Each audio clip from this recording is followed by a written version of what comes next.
muted until the end of the conference, and we'll take questions. At this time, we'll turn it over to Jarvis Leonard, Regional Engineer in Central Alabama. Good afternoon. I'd like to welcome you again to our media briefing for this month. As stated before, we like to keep you updated on the information as we make adjustments and move forward with completing this project. This project is very important to Birmingham, the state of Alabama, along with the whole nation as a whole, as I-20 travels much of our nation. So we'll move forward with our presentation, and we'll have questions, and we'll answer those questions at the end.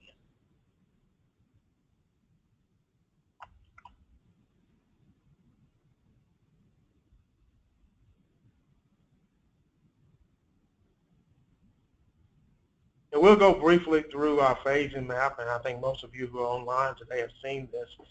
The phase 1, 2, 3, and phase A. The yellow is phase A, and phase A is 1 is red, and blue is phase 2, and the purple is phase 3.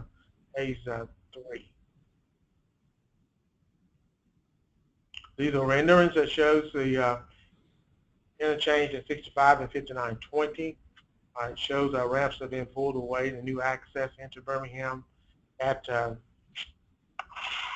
17th Street, and the new ramp configuration at 6th Avenue North. This is the same view. We're looking east into the Birmingham. These are the new ramps coming out of downtown Birmingham via 11th Avenue, 5 North, 65 South, 59 South.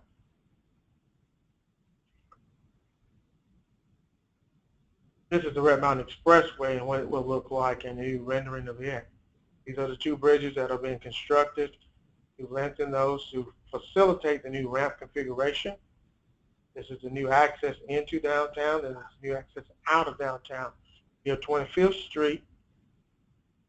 Also, you can see the new 31st Street exit, and you can see the separation between 31st Street ramp and the Red Mountain Expressway, where we have a lot of crashes consistently at this point in time. Timeline for the project is the same as it was last month. We're still working on phase A. We should be finished by summer. Phase 1 is complete. Phase 2 scheduled to be complete by August 2018. And then phase 3, we should have a contractor on the ground working as our goal by summer of this year. The actual closing of the bridge, the downtown bridges, is to be announced based on some information that we will share as we go through more information on phase 3. As I mentioned, phase 8 is to widen those bridges at 12th Avenue, 31st Street. This is a shot of aerial shot of what is most recent area shot that we have when 12th Avenue is actually complete. This bridge actually should pour one of the deck pours next week, and we're looking forward to moving forward and having that finished this summer. Phase 2, as we mentioned, is the reconstruction of the interchange at 65 and 5920. This is some new aerial shots that we got last week that shows the ramp. This is the new ramp that will come out of downtown Birmingham and fly over the interchange and tie to 65 southbound.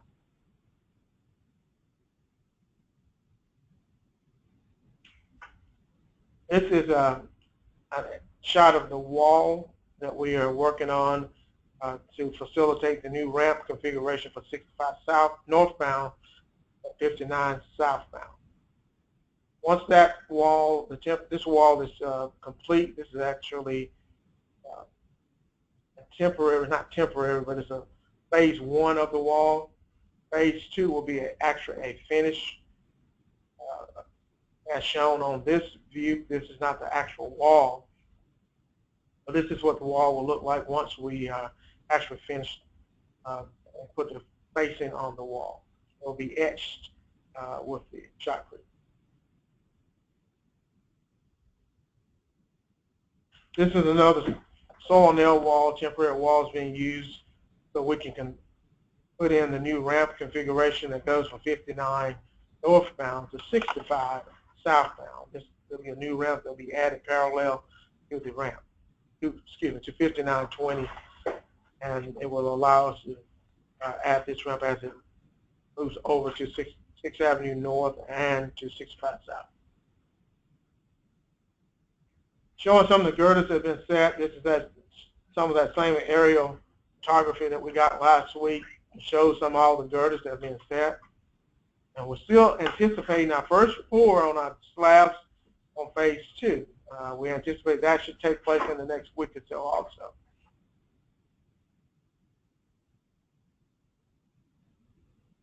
Phase 3, as we mentioned, is the modification to the ramps at Red Mountain Expressway and 59, along with the demolition of the bridges downtown, the elevated sections, along with the reconstruction of the bridges.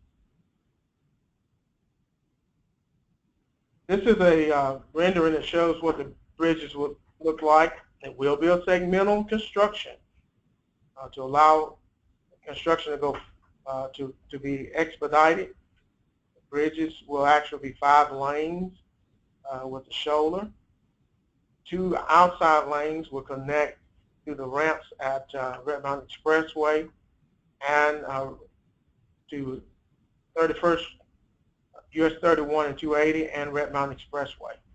That's the connection between those 2 outside ramps on each side.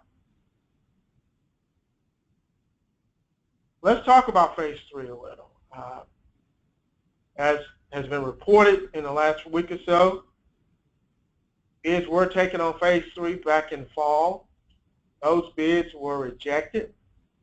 We rejected those bids because it appeared that, based on after looking and reviewing the bids, that there was some misunderstanding, maybe that we weren't all looking at apples and apples, and some contractors were looking at apples and oranges, and we wanted to get all contractors on the same page, and so we made the decision to rebid, to accept new proposals on the project. And we're going to use a concept called alternative technical concepts. This allows the contractor to use his knowledge, his skills, his expertise, his creativity to help us come up with ways that we can save time by utilizing new construction sequences or construction methods. And also this will allow us to hopefully have less impact on the traveling public during this process. And the way this will work is that the contractor will have an opportunity to come up with alternative methods of constructing the project and propose those as lump sum pricing. That will be a base proposal that is similar to our original proposal that we took bids on after making some adjustments that we've already made. And the contractor has an option to bid it, provide a price based on the original bid proposal, or they can pull out some of the unit pricings for different items and submit a bid lump sum for those items. And this is what we're calling ATCs, alternative technical concepts. And then after all the base proposal is added up and the lump sum pricing for the ATCs are added up, that would give us our bottom line proposal that we'll receive from the contractor as part of his overall bid proposal. And in addition to that, the contractor will elect to determine if the number of lane closures that he will have in order to construct the downtown bridges. So that he will determine whether he have so many single lane closures, double lane closures, or a complete closure is when 3 lanes or more are closed. then we're calling that a complete lane closure. The contractor will tell us how many days of each of these that he will need. And then if the contractor is able to complete the project using less than the days that he proposed, that will be an incentive for the contractor in cost. We will pay them if he only used, for example, if he only used 100, he's proposed to use 100 days of single lane closures, and he only used 50 days of single lane closure, we will pay him $42,500 for 50 days of single lane closure, which would be an incentive for the contractor. However, on the flip side of that, if the contractor goes over the number of days that he has proposed to use for either lane closures, then he will have to pay the state that same cost. This is the way that we're going to incentivize the project, or disincentivize the contractor to complete the project based on the time frame that he is proposing. So there's two parts to this new proposal. Number one, they will be at their base pricing based on our proposal. If they choose not to use the base price and want to pull some items out to be it at the lump sum pricing, they will do so using the ATC proposal method. And then the second part is based on the lane closures that they elect to choose for the completion of the mainline bridges, and that will determine their incentive and disincentive on the project. Now let's talk a few minutes about closures. This is our traffic impact. We've talked about this before. We have those permanent lane closures that will always be there. Some part of 11th Avenue, which will become the ramps. Part of this section here will be closed based on the new ramp configuration going to 17th Street. And this will be these roads will be closed, the streets will be closed for the new ramp configuration for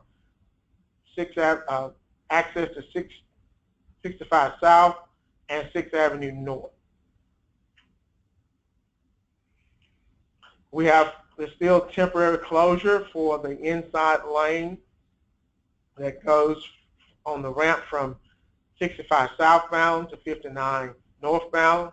I know that's causing some delays in the morning, but that will be in place probably to almost the duration of the project for another several months. We still have this temporary closure because we're replacing the bridge at 12th Court. The contractor is in the process of doing so and anticipate having this back open to traffic before school open at Toggle. And the contractor has made that commitment to try to have that done in that time frame. This is a detour, as we stated before, for the lane closure for 12th Court North. These are the closures that are taking place around downtown in the vicinity of the Birmingham Civic Center. We got part of 18th closed and parts of 9th Avenue closed. And we're having to use detours to facilitate those closures.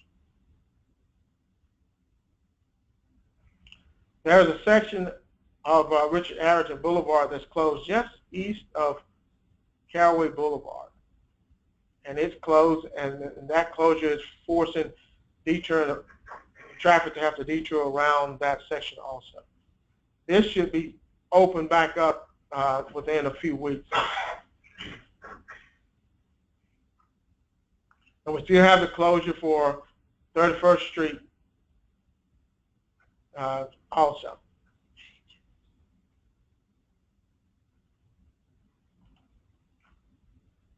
So that was the last slide I had, and I will take questions if anyone has any questions.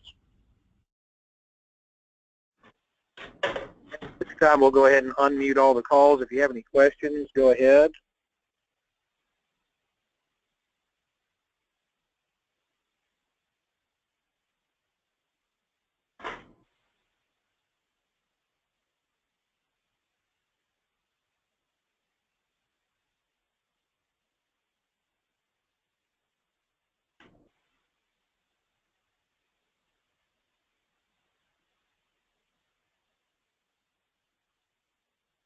If there's no questions, we thank you for this opportunity. Jarvis, we have a text message here from Erica Huddleston.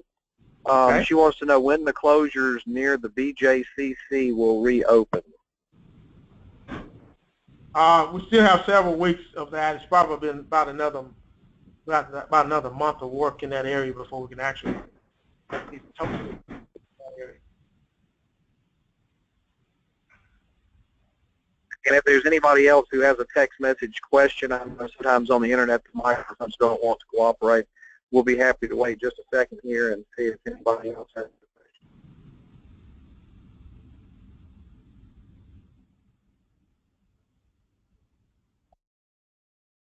I see several different media groups on the call right now. So if anybody has a question they want to follow up with, please feel free to reach out to Linda, and we will make sure this gets posted on the internet. If you need to replay anything or see any other questions, Jarvis, we'll turn it back to you for a goodbye. Well, just thank you again for allowing us to participate with the media calls, and we'll be back next month. It'll probably sometime after April the 7th, because April the 7th is the date that we anticipate being able to award a contract on phase 3, and we look forward to giving you updated information at that time. Thank you, everybody. Bye-bye.